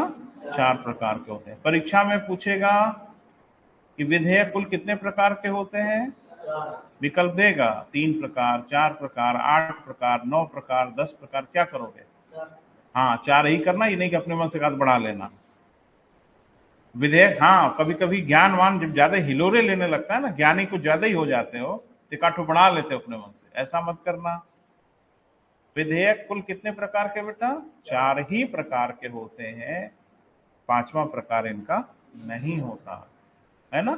कोई भी कानून बनेगा, कोई भी कानून इस देश में बनेगा, इसी 4 में से कोई ना कोई होगा। वैसे ज्यादातर होता है सामान्य विधेयक। ज्यादातर कौन होता है बेटा? सामान्य विधेयक। जैसे हमने कहा कि अभी एक कानून आया था, अब आपने पता नहीं देखा होगा कि नहीं, नजर पड़ी कि नहीं,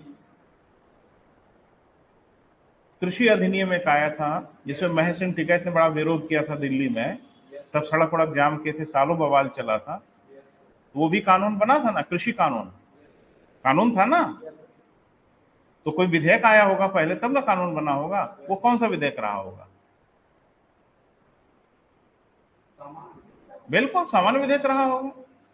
साइबर क्राइम अधिनियम साधारण विधेयक रहा होगा। क्लियर है? जिसमें पैसे रुपए के खर्च की बात ना दिखे, यानी सरकार को ढेला खर्च ना करना पड़े, वो विधेयक सब सामान्य विधेयक होगा। क्लियर है बेटा? आगे लिखें। सदन में प्रस्तुत होने वाले विधेयक कितने प्रकार के बेटा? 4 प्रकार के। पहला सामान्य विधेयक हो गया बेटा। दूसरा, अंग्रेजी भी लिखते चलो, है ना, इंग्लिश जरूरी है, जनरल बिल। दूसरा धन विधेयक। धन विधेयक को क्या कहते हैं बेटा? है money bill, money bill. Very good. फिर अगला कौन सा है बेटा? वित्त विधेयक। वित्त विधेयक को क्या कहते हैं? Finance bill.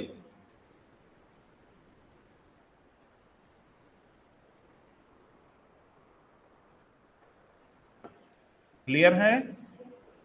अगला संविधान संशोधन विधेयक, इंग्लिश में कहेंगे कॉन्स्टिट्यूशनल अमेंडमेंट बिल। अंग्रेजी भी लिख लो बेटा अगर लिख सकते हो तो, कॉन्स्टिट्यूशनल अमेंडमेंट बिल। अमेंडमेंट माने संशोधन होता।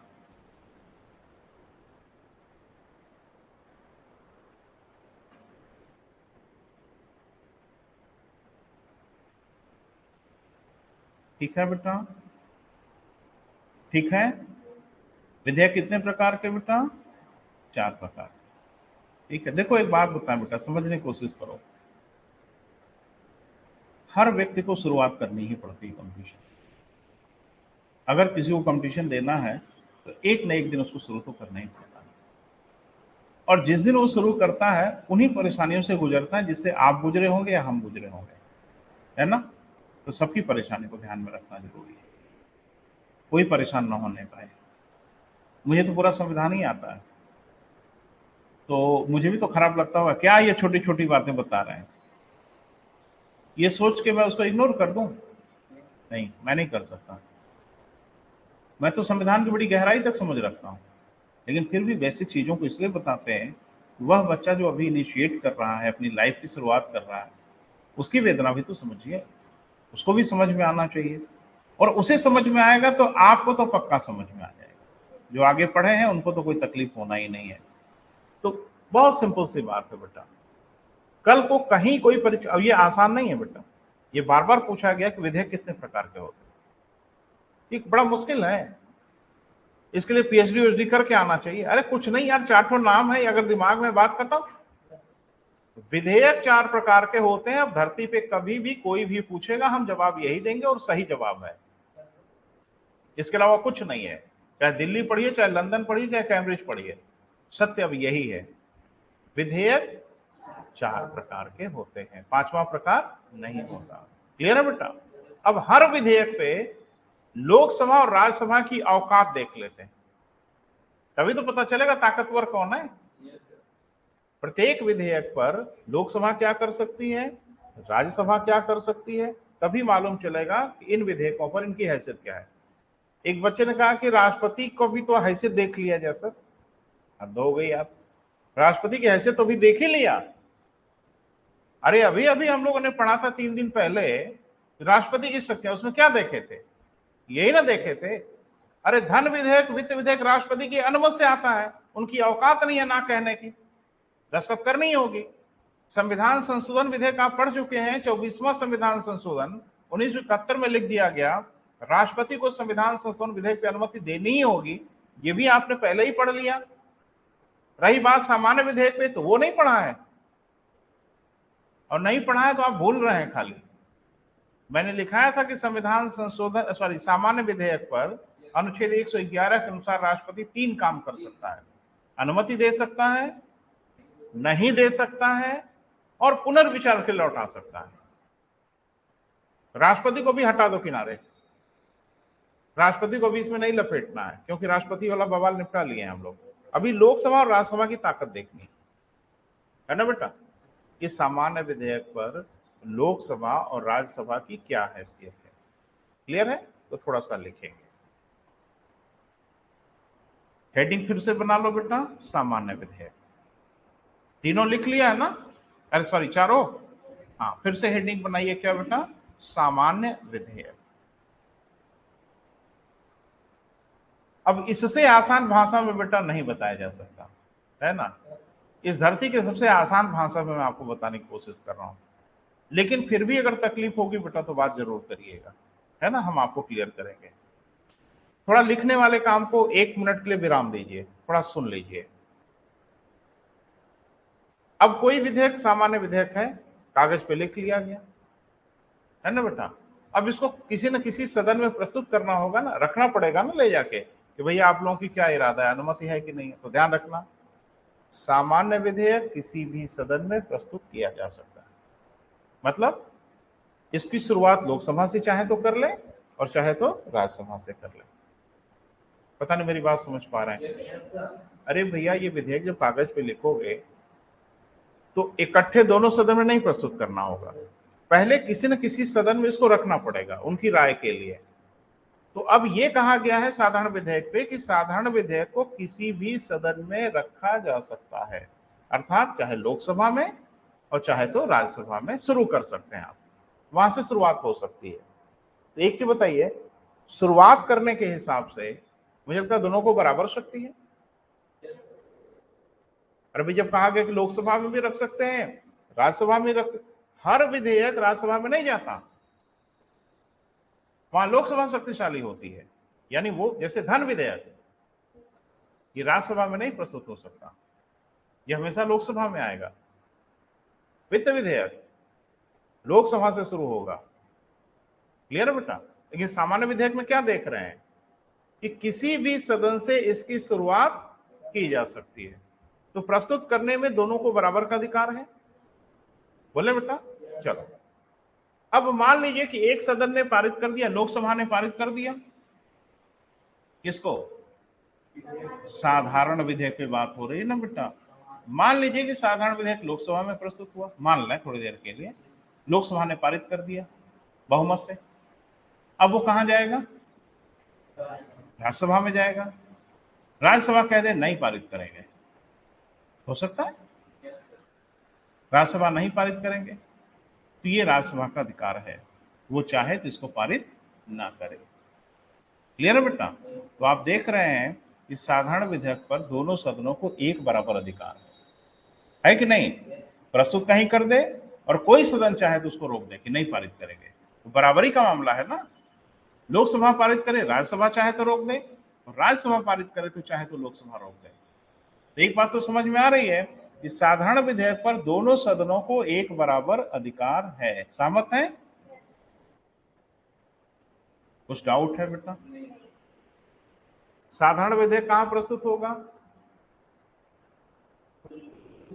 किसी सदन में, लोकसभा में चाहे राज्यसभा में, यह भी बराबरी का मामला हुआ। कोई सदन इसको चाहे तो रोक दे, ये भी बराबरी का मामला हुआ। एक बात तो समझ में आ रही है कि साधारण विधेयक पे दोनों सदनों को एक बराबर अधिकार प्राप्त है, इसमें कोई छोटा कोई बड़ा नहीं है। यहां तो मामला बराबरी पे छूटा, किस पे? साधारण विधेयक पे। लेकिन इसमें एक रास्ता निकाला गया है बेटा।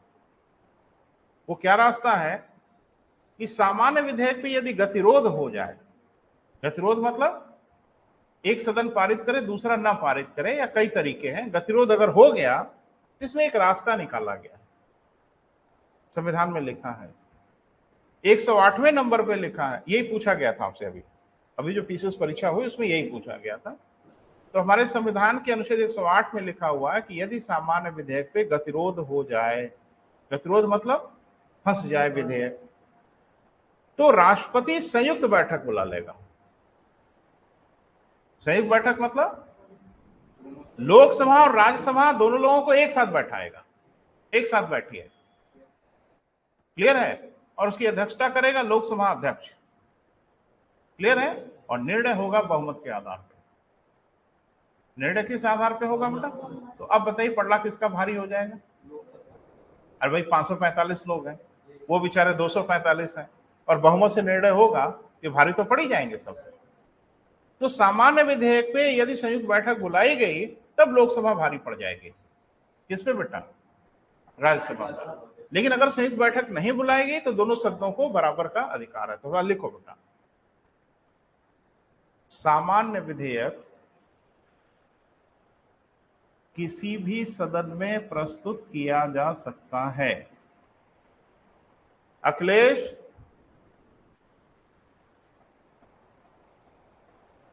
सामान्य विधेयक किसी भी सदन में प्रस्तुत किया जा सकता है। ब्रैकेट में जरूर लिख लीजिए ताकि आपका दृष्टिकोण स्पष्ट हो।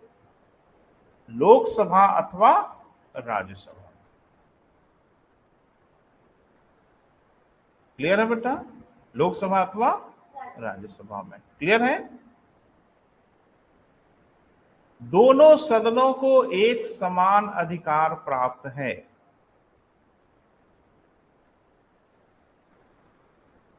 दोनों सदनों को क्या बेटा? एक समान अधिकार प्राप्त है। मतलब हाँ, मतलब उसका ये है कि एक सदन पारित करे तो दूसरा उसे रोक सकता है। ठीक है? अर्थात थोड़ा स्पष्ट करके लिख लो, अर्थात एक सदन पारित करे तो दूसरा सदन उसे रोक सकता है।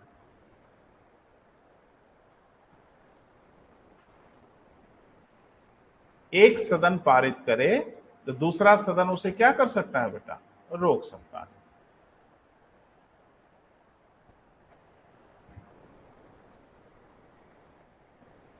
ठीक है? अब एक बात मुझे बताओ, और देखो किसी दबाव में और किसी प्रेशर में नहीं बोला जाता। ये लाइन पढ़ के जो लिखा है अभी आपने 2-3 लाइन, कहीं लग रहा है कि कोई सदन ज्यादा ताकतवर है? कि लोकसभा की शक्ति ज्यादा है कि राज्यसभा की शक्ति ज्यादा, कहीं लग रहा है? नहीं, दोनों को।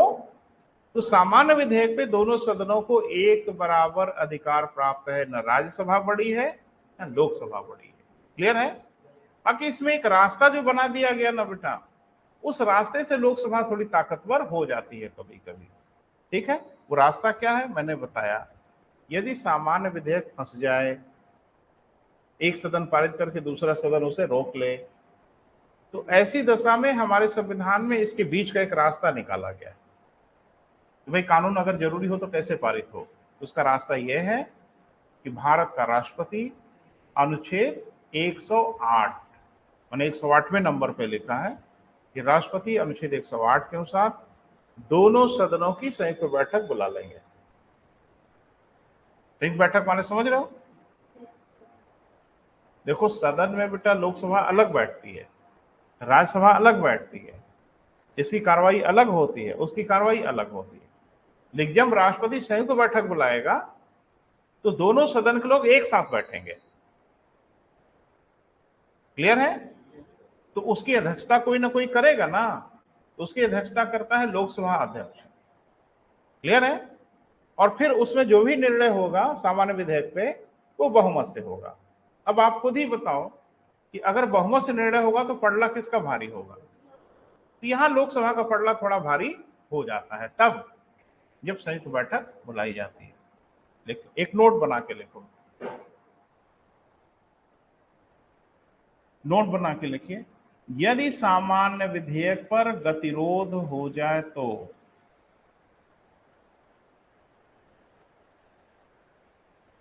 यदि सामान्य विधेयक पर क्या बेटा गतिरोध हो जाए तो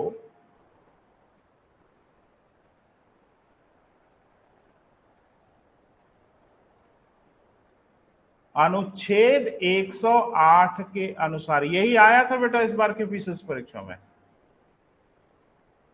अनुच्छेद 108 के अनुसार राष्ट्रपति संयुक्त बैठक बुला सकता है। राष्ट्रपति क्या कर सकता है बेटा? संयुक्त बैठक बुला सकता है। अब संयुक्त बैठक का मतलब लिखाना पड़ेगा कि आप समझ पा रहे हो? समझ रहे हैं ना? हाँ, तो समझेंगे तो बड़ा अच्छा रहेगा, और नहीं अगर तकलीफ है तो बात करिए। और एक बात देखो बेटा, हम बार बार आपसे कहते हैं, एक बात आप उसको महसूस करिए, समझिए। पहला ये कि एकेडमिक क्लास नहीं है ये। जैसे एक आप लोगों के दिमाग में एक प्री रहता है कि जैसे हम जाके बैठे, टीचर आया, बकबक किया, चला गया, हम कुछ लिख लिए, ये सब यहाँ नहीं होना है ना? यहाँ दोनों तरफ से बातचीत होनी है, हम भी बोलेंगे आप भी बोलेंगे, है ना? वहाँ टीचर नाराज हो जाते हैं। जैसे इंटर में बीए में आप क्लास करोगे और ज्यादा बोले ना तो टीचर नाराज हो जाते हैं कि अच्छा बहुत बोल रहे हो। यहाँ एक आप जितना बोलेंगे उतना ही अच्छा बोलना होगा, क्योंकि यहाँ बेटा हम लोगों को 100% चाहिए, कहीं भी जरा भी संदेह नहीं चाहिए। तो हम तो कोशिश कर ही रहे हैं कि संदेह न रह जाए, लेकिन हर बच्चे की सोचने समझने की क्षमता अलग अलग होती है बेटा, है ना? अगर आपको कहीं डाउट लगे बेटा कभी भी बेहिचक पूछिए, कोई ऐसी मुश्किल चीज नहीं है जो आपको मैनेज ना किया जा सके। लेकिन देखो, हम तो अपनी तरफ से कोशिश कर ही रहे हैं, हर छोटी छोटी चीज पे नजर रख रहे हैं कि कहीं यहाँ तो नहीं परेशान हो रहे हैं, कहीं वहां तो नहीं परेशान हो रहे हैं। लेकिन अगर आप परेशान हो रहे हैं तो आप बात करिए। बार बार हम आपको बताते हैं कि कुछ जगहों पे आपको संकोच नहीं करना चाहिए। हाँ, टीचर और डॉक्टर, ये तो मैं बार बार आपको याद दिलाता हूँ, डॉक्टर के पास जाइए, खुल के समस्या बताइए, है ना? नहीं तो फिर इलाज आपका गड़बड़ हो जाएगा, है ना? पेट में भयानक दर्द हो रहा है, गए डॉक्टर के पास, डॉक्टर पूछ रहा बेटा क्या परेशानी है? कह रहा क्या बताएं क्या परेशानी? कह रहा नहीं नहीं बताइए। अरे रहने दीजिए। अच्छा तो करने क्या आए हो? जब रहने दीजिए तो फिर डॉक्टर के पास क्यों आए हो? आप बताइए कि हाँ सर मेरे पेट में, और गलत बता दोगे, दर्द कर रहा है पेट और डॉक्टर से बता रहे हो सर दर्द कर रहा है, तो सर दर्द की दवा दे देगा। जो समस्या है वो बताइए, और टीचर के सामने बनने की कोशिश मत करिए और अपने आप को दिखाने की कोशिश मत करिए कि नहीं सर हम बड़े ज्ञानी हैं। बड़ा अच्छा है आप ज्ञानी हो, अच्छी बात है। टीचर के सामने खुल के बात करिए और ज्यादातर कोशिश यही करिए कि मैं कुछ नहीं जानता। उससे दो फायदा होगा, तो टीचर फिर आपको चीजें बताने लगेगा जो भले ही आप जानते हो, भला आप ही का होगा। और टीचर के सामने अगर विद्वान बनने की कोशिश किए तो लेने का देना हो जाएगा आपको। बता तो रहे हैं। देखो एक बड़ी अच्छी न्यूज आपको बताऊं, और मुझे लगता है थोड़ा आपको तसल्ली होगी। संविधान के क्वेश्चन तो मेरे बच्चों के आईएएस में भी गलत नहीं होते, कभी गलत नहीं होते, होते ही नहीं। सबसे कंफर्टेबल होते हैं बच्चे। लेकिन परेशानी यह है बेटा कि आप भी थोड़ा कंफर्टेबल रहिए, एकदम बात करो जैसे घर पे बड़े भाई छोटे भाई के बीच में बात करते हो ना, ऐसे बात करो कि सर हमको ये दिक्कत है। यहाँ कहो तो अगर यहाँ से आपको आपत्ति हो रही तो वहीं बैठ के पढ़ाएं। अगर आपको ये लग रहा है कि यहाँ तो खड़े हो जाते हैं आप टीचर जैसे लगने लगते हैं, तो मैं टीचर उचर नहीं हूँ भाई, सीधी सी बात है। यहाँ पूछो, मेरे ऑफिस में आके पूछो, संकोच है फोन से पूछो, पूछो जरूर बेटा। समस्या बच के जानी नहीं चाहिए। काहे छुपा रहे हो भाई? तो कहीं कोई दिक्कत हो बेटा तुरंत बात करो। देखो हर कोई बेटा शुरुआत करता है, हर किसी को तकलीफ होती है। एक दिन आप भी हीरो बन जाओगे, इसमें कोई शक नहीं है। अभी शुरुआत है ना। देखो हुसैन बोल्ट भी एक दिन पहले चलना सीखे होंगे, है ना। पिता उंगली पकड़ के चलाए होंगे कि बेटा चलो। आज हुसैन बोल्ट 100 मीटर में वर्ल्ड रिकॉर्ड है उनके जिम में। शुरुआत सबको करनी पड़ती है, वैसे शुरुआत करनी पड़ती है। तो आप शुरुआत कर रहे हो, घबराने की क्या जरूरत है। अभी एक एक कदम चलना सिखाएंगे, फिर आपको दौड़ाएंगे, फिर कुछ दिन साथ साथ दौड़ेंगे, फिर आपको छोड़ देंगे अकेले दौड़ो, फिर पीछे से चिल्लाएंगे जोर से दौड़ो। ठीक है, तो सब हो जाएगा। लेकिन अभी चलना सिखा रहे हैं बेटा, अभी सीखो, सब ठीक हो जाएगा, घबराए नहीं। तो सामान्य विधेयक में क्लियर हो गया बेटा। दोनों सदनों को एक बराबर अधिकार है, लेकिन इसमें एक विकल्प बीच में दे दिया गया जिससे लोकसभा का पलड़ा थोड़ा सा भारी हो जाए। तो क्या विकल्प है बेटा, वही लिख रहे हैं आप। अखिलेश पानी बेटा एक गिलास दो। तो इसमें विकल्प यह है कि जब सामान्य विधेयक पे गतिरोध हो जाए तो राष्ट्र, ये पूछा गया बेटा और बच्चे गलत करके आए। मुझे इतना दुख हुआ कि बताइए ये क्वेश्चन आप काहे गलत करोगे भाई। ना पढ़ाया गया होता तो बात समझ में आती है, पढ़ाया गया फिर भी आप गलत करके आ रहे हो। जानते हो क्या पूछा? फीसद का पेपर अभी हुआ है, तो इसी महीने में परीक्षा हुई है। जानते हो क्या पूछा? अनुच्छेद 109 के अनुसार राष्ट्रपति संयुक्त बैठक बुलाता है, ये सही है गलत है? यही आपको बताना था। अरे 109 नहीं 108। दूसरा उसने कहा कि संयुक्त बैठक की अध्यक्षता लोकसभा अध्यक्ष करता है, सही है। अब ये ना करो आप तो क्या करोगे आप? क्या पूछा जाए आपसे? यही सब क्वेश्चन होते हैं बेटा और आप कर नहीं पाते हो, और ठीक रहा हमारे सर फोड़ देते हो। आप रिवाइज नहीं करोगे तो दिक्कत आपको होगी ना बेटा। कर लोगे ना आप? आज तो कर ही लोगे, लेकिन 4-6 दिन के बाद पता नहीं याद रहे ना रहे। इसी को याद रखना है बेटा, बस यही करना है, ठीक है। संयुक्त बैठक बुलाता है, लिख लिया बेटा। जिसकी अध्यक्षता कौन करता है? लिखा है, लिख लो। संयुक्त बैठक बुलाता है जिसकी अध्यक्षता कौन करता है बेटा? लोकसभा अध्यक्ष करता है।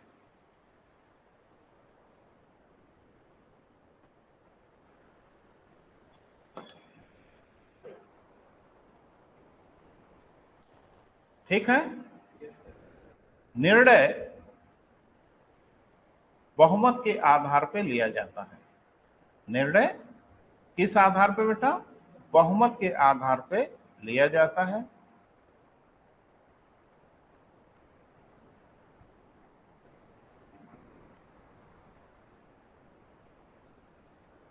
अब देखो हम लिखाएं चाहे ना लिखाएं, इतना तो आपके पास सामान्य बुद्धि है ही है कि संयुक्त बैठक में पलड़ा भारी होगा लोकसभा। लेकिन हम लिखा देते हैं भैया ताकि कोई डाउट ना हो। लिखें, स्पष्ट है संयुक्त बैठक में लोकसभा का पक्ष मजबूत होता है या लोकसभा का पलड़ा भारी होता है। संयुक्त बैठक में लोकसभा का पलड़ा भारी होता है। सहमत है बेटा?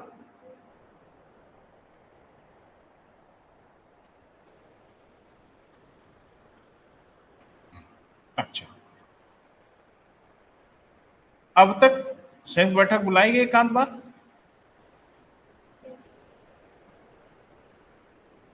अरे भाई, इतना दिन हो गया संविधान को लागू हुए, तो क्या अभी कुछ ऐसी स्थिति कभी बनी कि संयुक्त बैठक बुलाई गई है आज तक?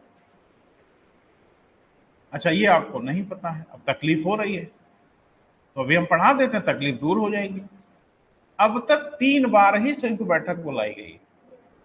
सोच लो, 1950 से लेके आज 2022 के बीच में सिर्फ 3 बार संयुक्त बैठक बुलाई गई। क्योंकि 3 बार बुलाई गई इसलिए आपको याद रखना जरूरी है, पूछ लेगा परीक्षा में। अगर आपकी परीक्षा में पूछे कि अनुच्छेद 108 के अनुसार अब तक कितनी बार संयुक्त बैठक बुलाई गई, क्या जवाब होगा? 3 बार। और शायद अब ये भी पूछ ले आपसे कि कब कब बुलाई गई, क्या है ये नहीं पूछ सकता? तो एक बार संयुक्त बैठक बुलाई गई थी 1961 में, बोल नहीं रहे। एक बार संयुक्त बैठक बुलाई गई थी 1978 में, और एक बार संयुक्त बैठक, अभी हम सब लिखा रहे हैं बेटा, परेशान मत हो। एक बार संयुक्त बैठक बुलाई गई वर्ष 2002 में। ये मत समझना कि संयुक्त बैठक बड़ा कॉमन है, जब मन हो तभी बुला लिया जाता है। ये बहुत कॉमन चीज नहीं है, क्योंकि कॉमन होता तो 70-75 सालों में 3 ही बार बुलाई गई होती। तो अब तक खाली 3 बार बुलाई गई बेटा, तो इसलिए लिख जरूर लो फिर से एक बार। लिखें, अब तक अनुच्छेद 108 के अनुसार कई बार हुआ है, फिर लिखो। अब तक अनुच्छेद 108 के अनुसार 3 बार संयुक्त बैठक बुलाई गई है।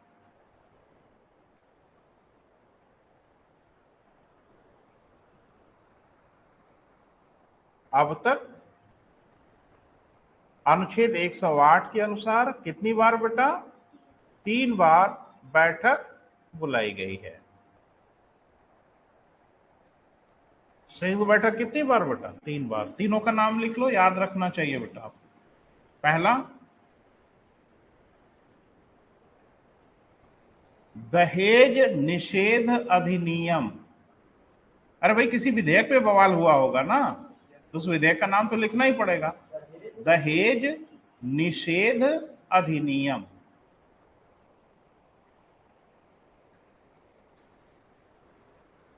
अच्छा, ढूंढ रहे हो पीछे कि लिखे तो हैं एक बार? नहीं, 10 बार लिखना पड़ेगा।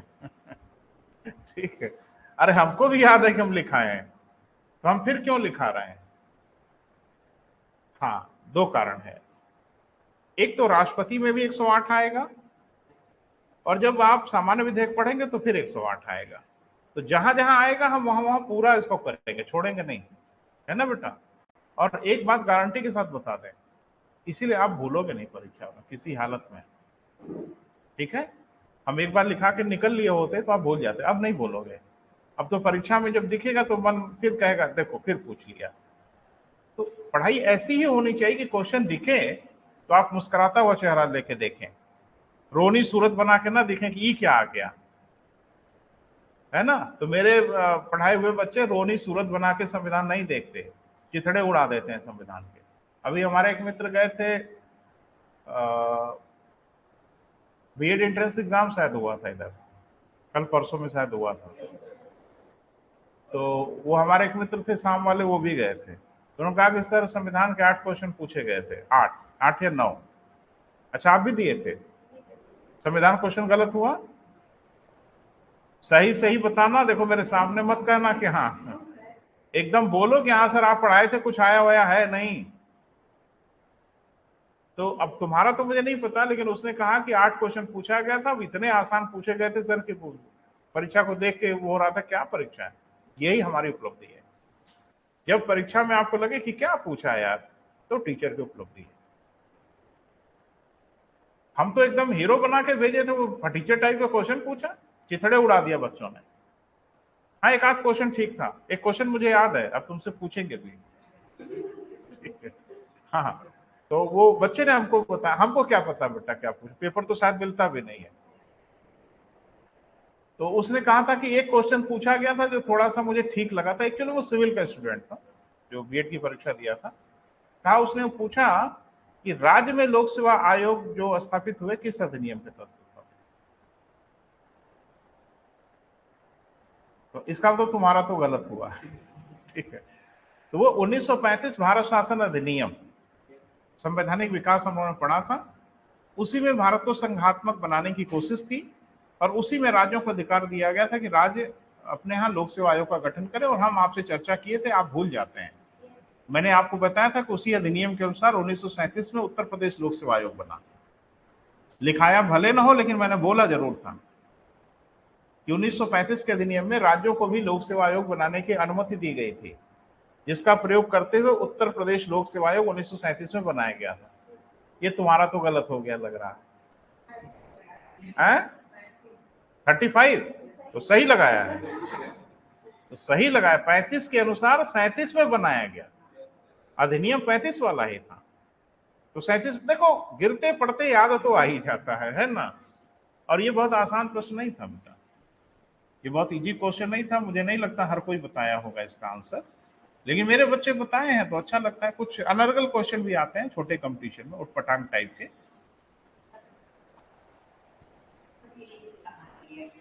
हाँ, हम नहीं, वो बता तो रहे बेटा उनका लेवल क्या होगा।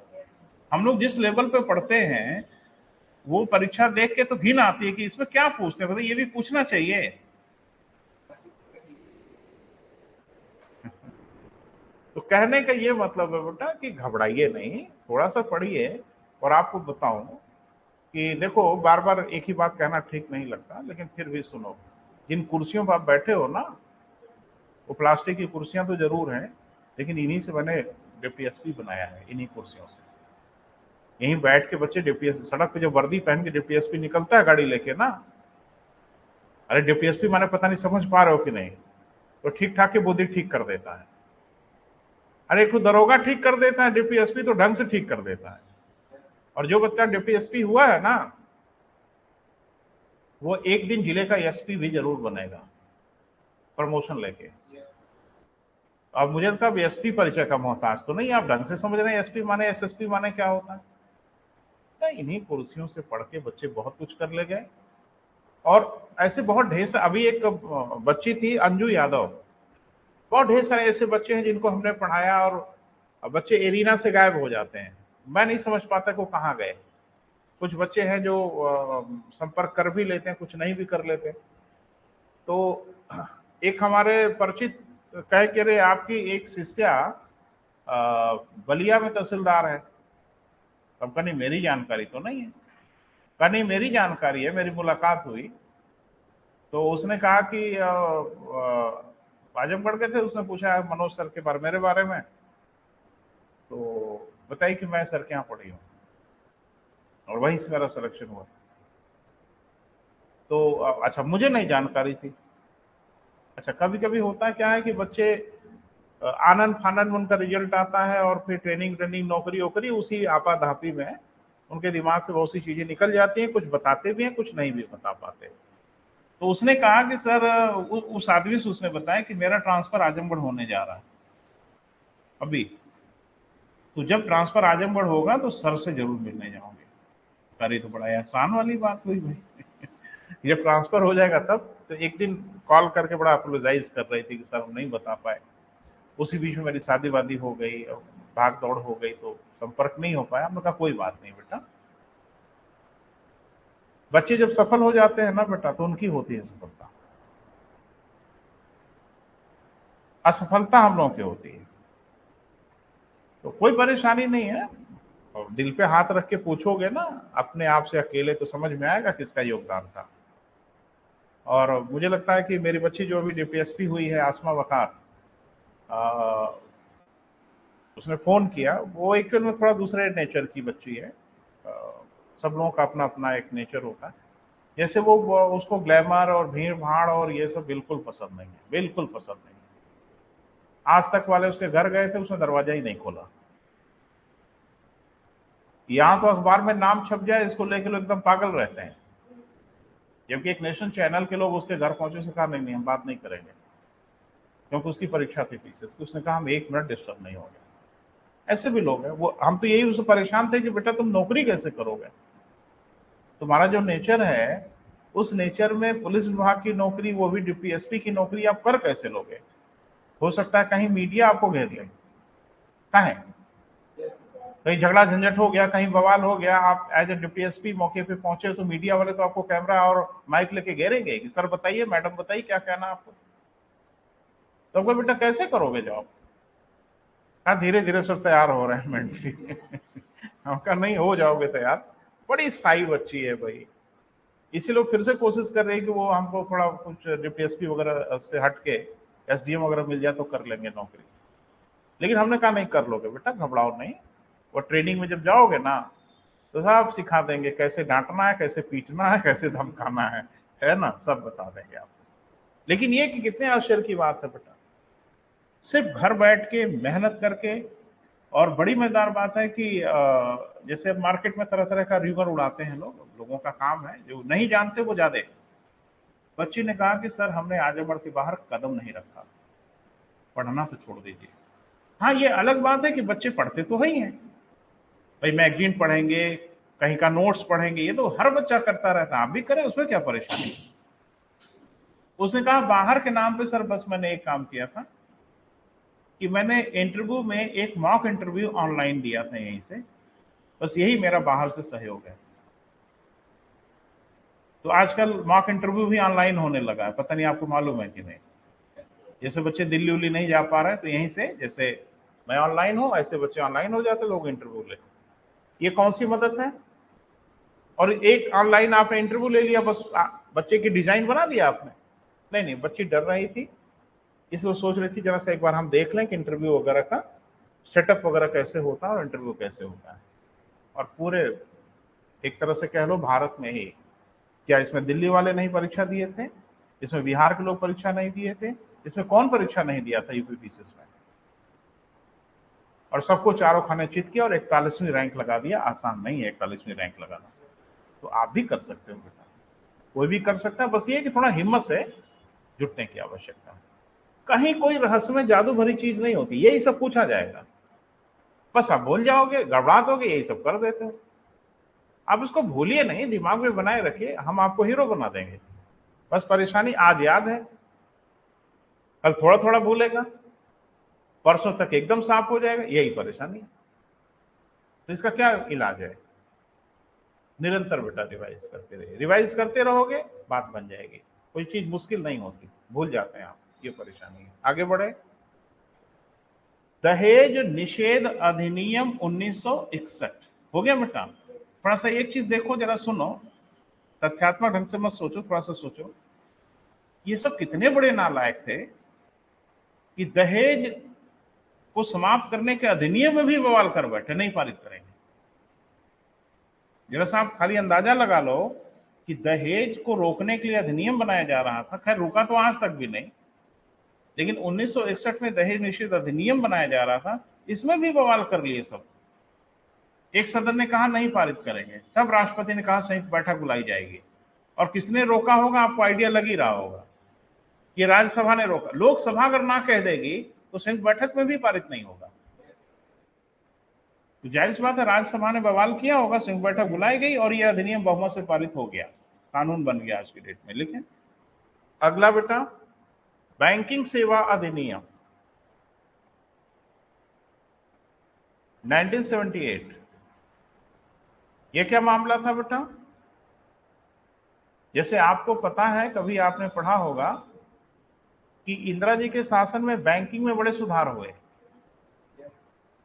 यानी तमाम बैंकों का राष्ट्रीयकरण हुआ, नेशनलाइजेशन हुआ, सरकार धड़ाधड़ धड़ाधड़ सारे बैंकों को कह दिया कि सब सरकारी हो जाएंगे, सबको सरकारी कर दिया। तो इसको लेके भी बवाल हो गया था सदनों में, संयुक्त बैठक में से पारित करा लिया गया, यानी बैंकिंग सेवा अधिनियम 1978 में संयुक्त बैठक में पारित हो गया।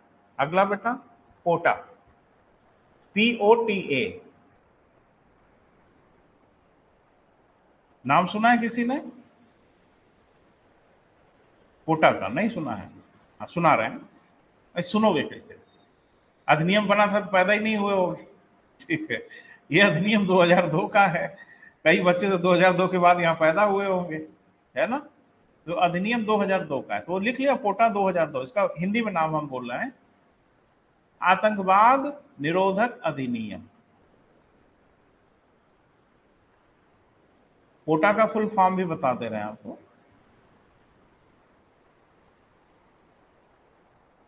पोटा का फुल फॉर्म है बेटा आतंकवाद, सॉरी इंग्लिश में हम बोल रहे हैं prevention of terrorist act. POTA है ना, P for prevention, O for of, T for terrorist, A for act. Prevention of terrorist act इसको इंग्लिश में कहते हैं और हिंदी में कहते हैं आतंकवाद निरोधक अधिनियम। बवाल इस पे भी हो गया था और इसे भी संयुक्त बैठक बुला के पारित करा लिया गया। इसके बाद भारत में अभी तक चौथी कोई संयुक्त बैठक नहीं हुई है, याद रहेगा। तो कुल मिला जुला के सामान्य विधेयक पे आपको क्या लगा, मेरी ओर देखो बेटा, जवाब दो। कुल मिला जुला के सामान्य विधेयक पे लोकसभा का ही पलड़ा थोड़ा भारी दिख रहा है, नहीं दिख रहा है? क्योंकि संयुक्त बैठक अगर हो गई तो लोकसभा भारी हो जाएगी। तो कुल मिला जुला के पलड़ा यहां भी थोड़ा झुका हुआ लग रहा है, किसके पक्ष में? लोकसभा के पक्ष में। लेकिन तब जब संयुक्त बैठक बुलाई जाएगी, नहीं तो बराबरी का मामला है। यहां तक क्लियर है बेटा? हड़बड़ी मत दिखाइए, आराम आराम से पढ़िए, एक एक कदम चलिए, मजबूती से चलिए, सब पढ़ लेंगे। और ये कि नहीं एक ही दिन में सब पढ़ा दीजिए, हम पढ़ा देंगे, मेरी हैसियत है, क्षमता भी है। बस 8-10 घंटे बैठना पड़ेगा, ही खाना वाना लेके आना, यही खाना वाना खाएंगे, 10-15 घंटे में आधा संविधान निपटा देंगे। लेकिन परेशानी ये है बेटा कि हासिल क्या होगा, हमको यहाँ पढ़ के जाना है, ना कि संविधान खत्म करना है। खत्म तो हम कर ही देंगे, और ऐसा ना हो कि संविधान खत्म करते करते आप ही खत्म हो जाए, ठीक है? तो ये ठीक बात नहीं है ना बेटा? पढ़ के जाए तो फिर ताल ठोके, भैया जी इलाहाबाद दिल्ली लंदन वाले, जरा आओ ना, कुछ बात कर लिया जाए, तब ना बेटा हम लोग का मतलब। तो आज यही समाप्त कर रहे हैं बेटा। मंडे को फिर आपकी दोनों क्लास मिलेगी इस समय, संविधान की भी और भूगोल की भी, ठीक है? सोमवार को 2 क्लास हो जाती है, सोमवार, बुधवार और शुक्रवार, ये 3 दिन आपको 2-2 क्लास मिलती है, बाकी दिन 1-1 क्लास, ठीक है बेटा? बात समाप्त कर रहे हैं बेटा, थैंक यू।